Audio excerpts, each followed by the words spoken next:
Romans 14 verse 13. Tayo tayong lahat.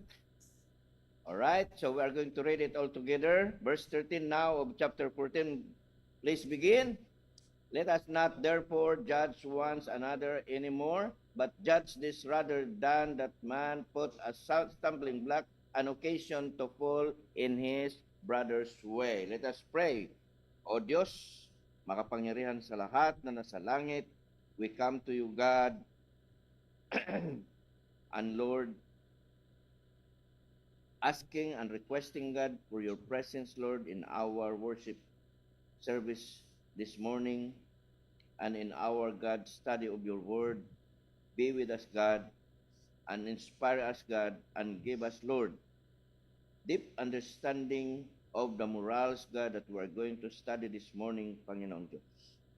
Ama, wala po kaming ibang karunungan at kakayanan na amin pa nung magamit, kundi Ama, po ito ay nanggagaling sa iyo. So, Panginoong Diyos, sa umagang ito, give, Lord, your Holy Spirit to give us, Lord, more understanding and enthusiasm, God, in knowing your words deeply. Touch every people, God, of yours that are here, upang, Panginoon, amin ito, Panginoong Diyos, ma-absorb, maunawaan, Panginoong Diyos, at higit sa lahat, Ama, ay amin po, Panginoong, may apply sa amin pong bawat buhay, higit sa lahat, Panginoong Diyos, for your ministry, for the enlargement, God, and for the influence, Lord, of your word, God, to other people that we're going, Lord, to bring always, God, in your name. Bless your people, God, and lift up, God, your name in our midst this morning. In Jesus' name we pray. Amen and amen and amen. Maupo na po tayo. All right, so this morning, we have been tasked to preach on the character traits given in the Bible as Christians. Ano po, no? So, ayon po dyan sa atin pong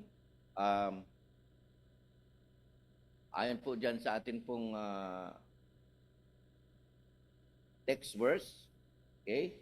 So, ito po, ayon sabi dyan, let us not therefore judge one another anymore. Okay?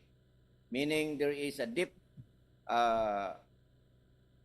commandment of God that is given to us, that rather judgment or judging another people for terror or mistakes, let us return this judgment to ourselves first. No? So as Christians, we are called to live out our faith in a way that honors God and reflects His love to the world. And one essential character trait that demonstrates this love given to us by God as Christians and His family is that character traits called tolerance. No? So in Romans 14:13, as we have just read, the Apostle Paul writes, no? Let us not therefore judge one another.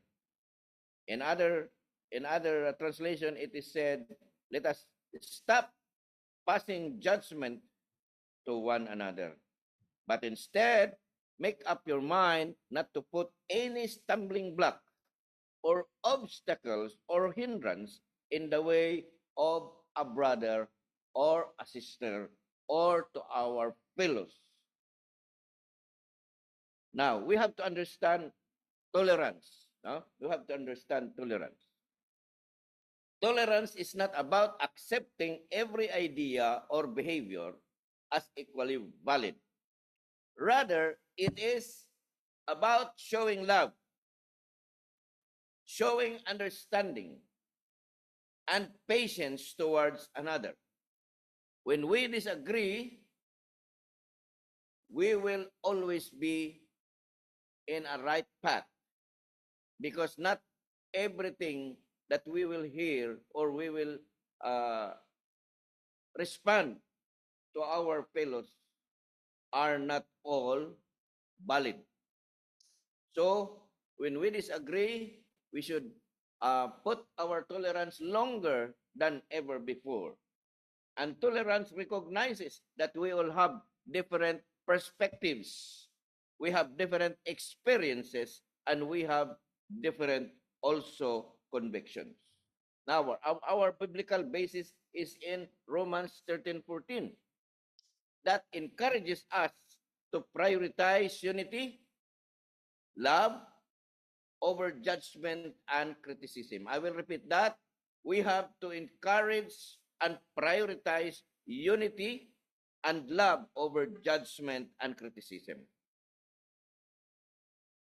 Paul's words reminds us that our actions can impact others, and we should strive to avoid causing unnecessary offense or harm. Okay? Tolerance. That is one of the character traits that should be embodied in our family, in our schools, in our church, in our environment, in our everywhere that we are going to be called to serve God. Now, the characteristics of tolerance. Okay? The characteristics of tolerance. Number one, it is found in Galatians 22 to 23. And you are very familiar with this verse, no? All right? So this is patience mentioned there, okay? You are going to read it, okay? I'm not going to read it to you. So if you found it, you just underline the word patience there. And patience is being willing to listen and consider different viewpoints. What is that patience? It is being willing to listen and consider different viewpoints. Patience also is the ability to endure difficult circumstances and wait on God's timing. Patience, it is about being slow to anger and quick to listen. No? All right? Yung pong tolerance ay ito po ay tinatawag na limits or allowance, no? Allowance ng isang bagay o ng isang ugali na either it is short or long, okay? It is called tolerance. Ibig sabihin, mayroon kang ability to extend or to shorten your patience, no? Kaya mayroon pong tolerance. Sa lahat ng bagay, mayroon pong tolerance. Ano po, no? But it is, this morning we are going to discuss about the tolerance in our lives as Christians. Okay? So, the number one characteristic is patience. Number two, it is kindness, no? Kindness. All right? It is found in Ephesians chapter 4, verse 32. Okay? Would anyone open that in Ephesians chapter 4, verse 32? Sino? Yes.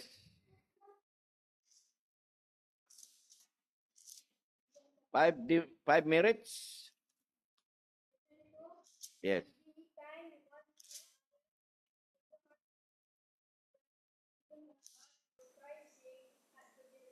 Very good. Okay, be kind to another. So that is kindness. Now, kindness involves showing compassion. It involves showing empathy. And it concerns for others. It's about treating others with gentleness and respect. So, itong kindness po na ito, it should embody our Christian traits and our characteristics. See, napakahirap po na sundin ang mga bagay na ito na sinasabi dyan, no? It involves compassion. It involves empathy and concern for others. Kindness is about treating others with gentleness and respect. So that is kindness, no?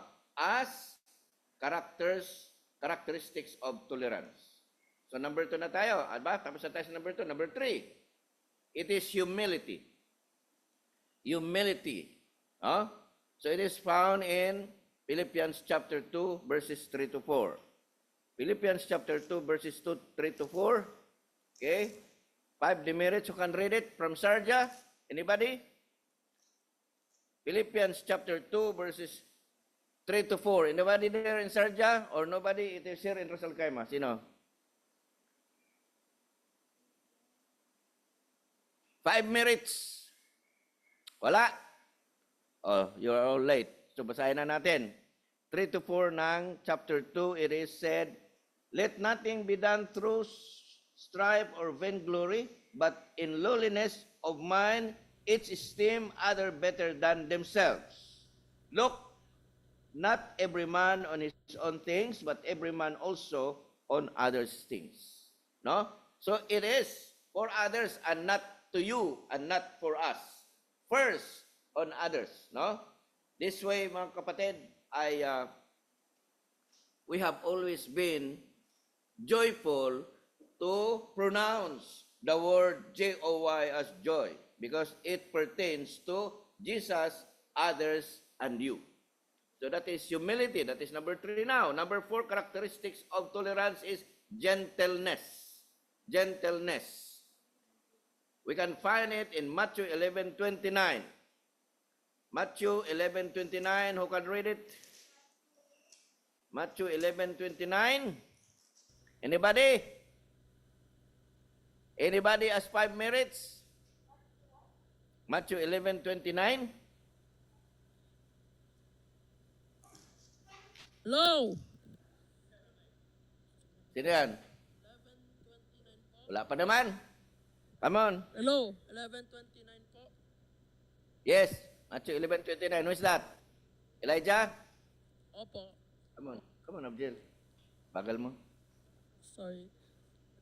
Matthew chapter 11 verse 29. Take my yoke upon Yes. you and learn of me, for I am meek and lowly in heart, and ye shall find rest unto your souls. Yes, correct. That's correct. But that is 5 merits for Elijah. All right? So that is gentleness. Gentleness involves being soft and mild in our interactions with others. See, nakita ninyo dyan? Soft and mild interactions with others. Gentleness is about being approachable and understanding. Ayan, no? Maging approachable tayo. Understanding. Maunawain. Okay? So that is gentleness. Number 5 characteristics of tolerance is self-control. Ayan, babalik tayo uli doon sa Galatians 5:22. Okay? And 23.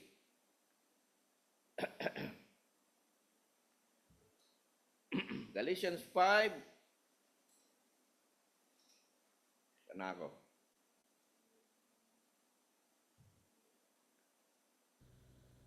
Ayan, self-control, di ba?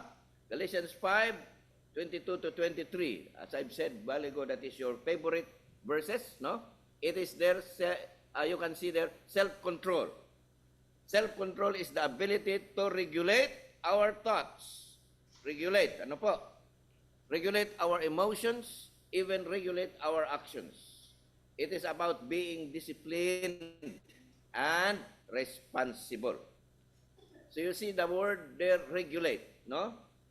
Your thoughts. Ibig sabihin, you have to balance, you have to control. Regulate your emotions, regulate your actions, no? So, in constructions or any activities in the field, like waters or gas, okay, or electricity, there are always regulators. Now dito, sinabi dito, you have to regulate your thoughts. Kaya kung hindi mo ma-regulate ang iyong thoughts, ang iyong iniisip, ang iyong emotions, ang iyong naramdaman, ang iyong actions, bumili ka ng regulator, no? At ilagay mo sa iyong puso. No? Biro lang. Pero this is the perspective. To regulate, to control, no? To uh, let anything be controlled, be regulated. And that is our self-control. Kaya nandyan, control, regulate. Ano po, no? So, that is our number 5 now. Number 6, we are going to go to number 6, characteristics of tolerance, which is compassion. Compassion. Compassion, it is found in Colossians chapter 3, verse 12. Colossians chapter 3, verse 12. Reading from the students. Anyone? Wala? Pastor Ezra, Okay. Sige. Colossians chapter 3, verse 12. Po ba? Wala pa? Ha? Wala pa? Colossians chapter 3, verse 12. Put on therefore as the elect of God, holy and beloved, bowels of mercies, kindness, kindness, humbleness of mind, meekness, long-suffering. Yan. So yan po yung tinatawag natin dyan na compassion. No? Alright, so compassion, that is 5 minutes for Elijah again. Ha? Compassion involves showing empathy and concern for others, especially those who are in needs and they are suffering for anything from the world or from anybody. Okay? Compassion is about being tender-hearted and caring. Yan, no? Tender-hearted and caring. That is compassion. Alright, number 7 now. Mabilis ba ako? Yung mga notes ninyo, updated ba? Kung mabilis ako, sasabay kayo sa akin. Alright, number 7 now, characteristics of tolerance is forgiveness. Forgiveness. Forgiveness, you open your Bible in Matthew chapter 6, verses 14 to 16. Matthew chapter 6, verses 14 to 16.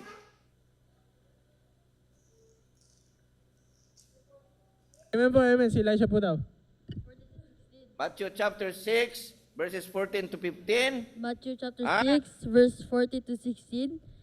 For if ye forgive men their trespasses, your heavenly Father will also forgive you. But if ye forgive not men their trespasses, neither will your Father forgive your trespasses.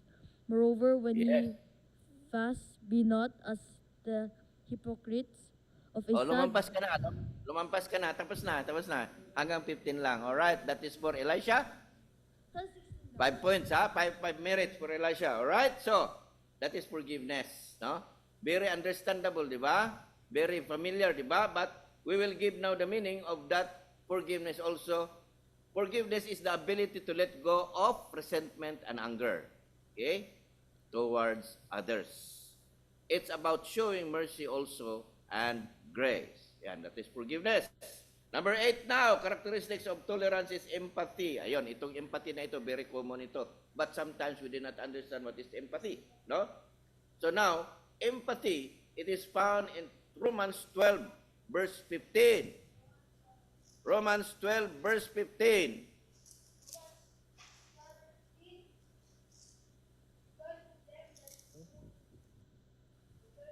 Sabi po dito. Alright, so yan, nakuha na ni Abjel, no? 5 minutes for Abjel. Romans 12:15. Tapos na, Russell, tapos na.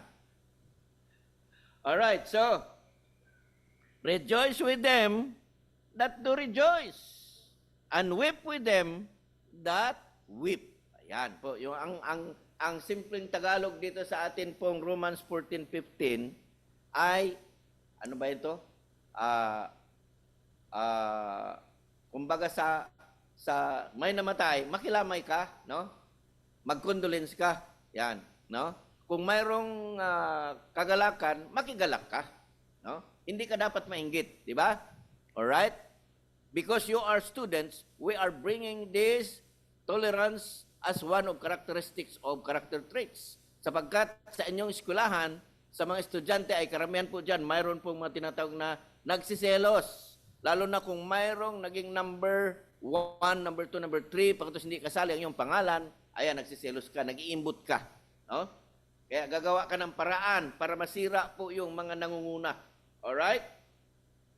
Now that is empathy, seeking to understand others' perspectives and experiences. It also involves understanding and sharing the feelings of others. It's about being unable to put ourselves in someone else's shoes. Yan, no? Yan po ang empathy. Any Tagalog na maibigay natin dyan sa empathy? Empathy, anong Tagalog na empathy dyan? Anybody magbigay? Empacho po. Ha? Empacho. Empathy. Tinagalog lang yung empathy. Alright, that is your assignment. Anong Tagalog ng empathy? Ano?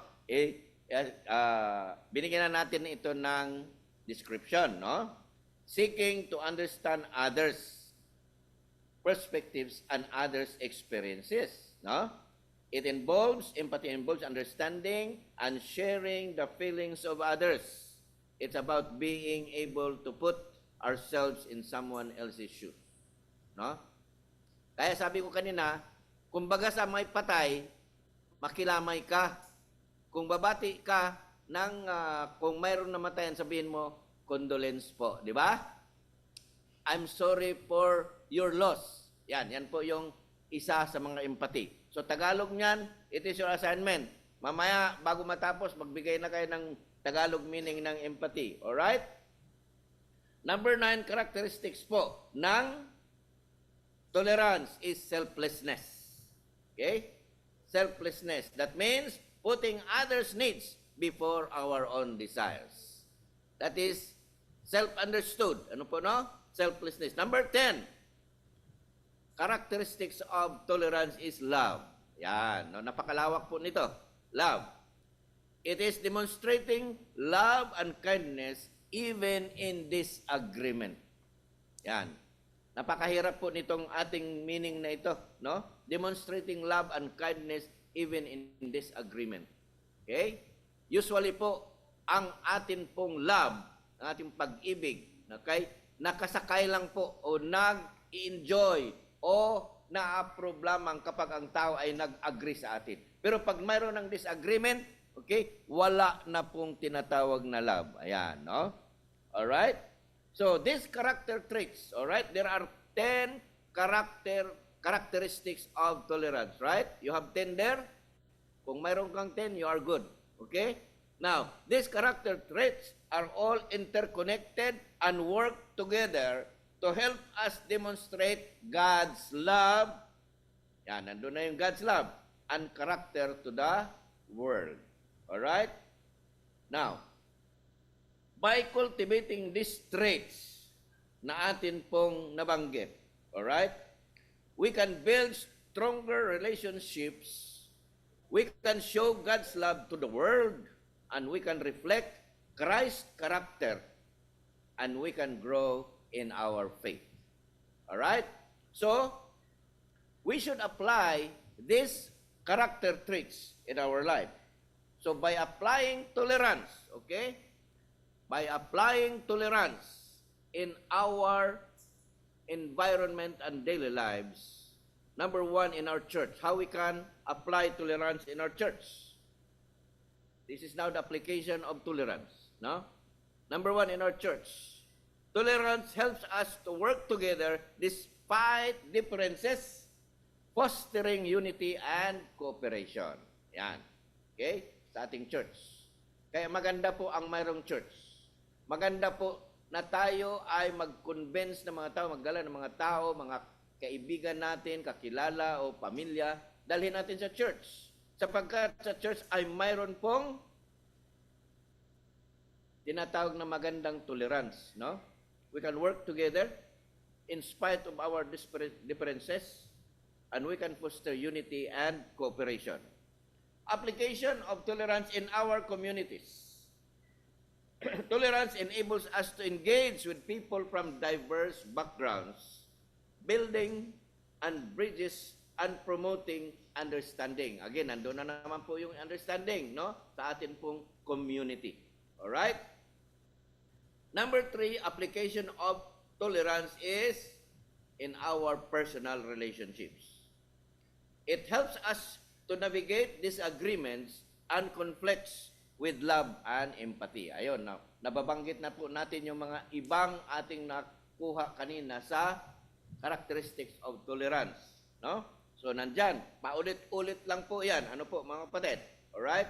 It is always embodied in the characteristics of tolerance. Alright? So, number 3 now sa ating application, it will be applied to our school. Alright? Because you are students, so we specifically proclaim and declare this and what you call this, give this as an application in our school. Alright? It is essential character traits that can be cultivated in a school setting, promoting a positive and inclusive environment. And there are ways to apply tolerance in our school. No? All right, number 1, application in our school, this tolerance is number 1 is promote diversity and inclusion. That means it will celebrate different cultures, traditions, and backgrounds. This is really a good application, an example in our schools in UAE. Okay? We are composed of different cultures, different traditions, and different backgrounds because we have more than, shall I say, 100 nationalities in UAE. And we can practice it here. No? All right? It will encourage students to share their experiences and perspectives. And tolerance also foster an inclusive environment where everyone feels valued. Yan, no? All right? So number 2 application in our school is practice active listening. Ayan. Practice active listening. Are you there? Ha? Are you listening? Ako hindi kayo nakikinig. Yan. Patama sa inyo to. All right? Practice active listening. That means we will encourage students to listen to each other's perspectives without interrupting or judging. Yan, no? Mayroong karamihang mga estudyante o mga individuals na nagsasalita pa lang yung isa, ini-interrupt na niya. No? Nagpapakita na siya ay na-anticipate na niya yung last word na sinabi ng kanyang kaharap. It should not be like that. Ha? Active listening. You should listen. Hearing is different from listening. Listening means you have an intent heart to understand and let him finish what he is saying. Do not interrupt. Pag nag-interrupt ka na, kasi sabi mo, alam ko na yung sasabihin mo. That is not good. No? That is not good character. No? So it is not listening. Alright? Active listening skills, such as maintaining eye contact. Ayan, no? And asking open-ended questions. Alright? Number 3, application in our school is to encourage empathy. Ayan. Nandito naman tong empathy na ito. Anong sabi ni Elijah kanina ng meaning ng empathy? Anong sabi niya kanina? Nakalimutan ko na. Alright? So, encourage empathy in our school to teach students to put ourselves in others' shoes and understanding their feelings. Alright? To teach ourselves to put others' shoes and understanding their feelings. I hope you understand this. Other shoes, meaning ikaw ang nandun sa kalagayan niya. Okay? Ilagay mo doon. And then also, to encourage empathy, we will use storytelling and role-playing to help students develop empathy. Meaning that is your personal experience. Ibahagi mo. Okay? Pag mayroon pong mayroon pong mga nanghihina, okay? Mayroon pong mga na-discourage, ibahagi mo ang iyong sariling experience, lalong-lalo na sa Kristiyano, ang experience mo sa Panginoon Diyos in order for others to let them stand and recover again. Ano po, no? Number 4, application in our church, in our school is foster a growth mindset. That means we will encourage students to view challenges as opportunities for growth and learning. We will also teach our fellow students to be patient and understanding when others make mistakes. No? Huwag kang bully. Alright? And karamihan po sa school ngayon, karamihan po sa ibang mga society, sa opisina, sa mga trabaho, marami pong bully. No? Marami pong mga nakakainis. Imbis na encourage ay iinisin lalo. No? Kaya po maraming mga tinatawag na nagsusuicide bakit they cannot stand anymore the bullies of their fellow students. And I hope Christian school like BBCA, okay, wala pong bully. Okay? Pag mayroon pong bully, disiplinahin po ng teacher dyan. Kaya kung mayroon kayong alam na mga kaklase nyo nang bubuli, immediately report it to your teachers, to your school. And that is subject to disciplinary action. And if you are going to do that, okay, hindi ka nagpapasipsip, hindi mo kinukontrang yung kaklase, kundi ikaw ay sumusunod po sa tinatawag natin na application in our school with our empathy and growth in our mindset. No? All right, number 5 now, to apply it in our school, model of tolerance. All right. The model of tolerance, it means our teachers and staff should be model in their tolerant behavior, demonstrating empathy and understanding. Okay. And leaders should promote a culture of tolerance and respect. All right? So, the teachers are the example of this tolerance. Mahaba, no? Mahaba ang tinatawag na pasensya. All right? So, number 6 now, application in our school. Ito na sinasabi ko, address bullying and harassment. That means you have to develop, we're going to develop policies and procedures to address bullying and harassment. Report kagad, no? And encourage students to report incidents and provide support to those affected. Right? Alalayan mo, suportahan mo yung mga apektado. At yung nagbubuli, sabi ko kanina, i-report ka agad. Number 7 now, application in our school is incorporate tolerance to our curriculum. Okay? Integrate tolerance-related topics into various subjects such as our social studies, literature, history, and others. Okay? Kaya maganda po itong character traits na ibinigay po sa atin ng mga topic para po ma-develop po tayo daily, hindi lamang po sa mga estudyante, kundi lahat sa atin, no? Ay mayroon po tayong mga character traits na dapat po mabuo, ma-develop, mailagay sa ating puso at isipan bilang mga Kristiyano. Sa ating mga school, okay? Maging sa ating mga trabaho, maging sa ating tahanan, no? There should be a good character traits, and one of this is tolerance. Ano po, no? Now, encourage also open-mindedness in our school. That means encourage students to consider different perspectives and opinions. Okay? Teach students to evaluate information critically and make informed decisions. Ayan. No? So, let us make ourselves as model of tolerance. Ano po, no? Encourage. Yan, encouragement, one of our characteristics of tolerance. Now, what is the benefits of this tolerance in our life? So by applying tolerance character,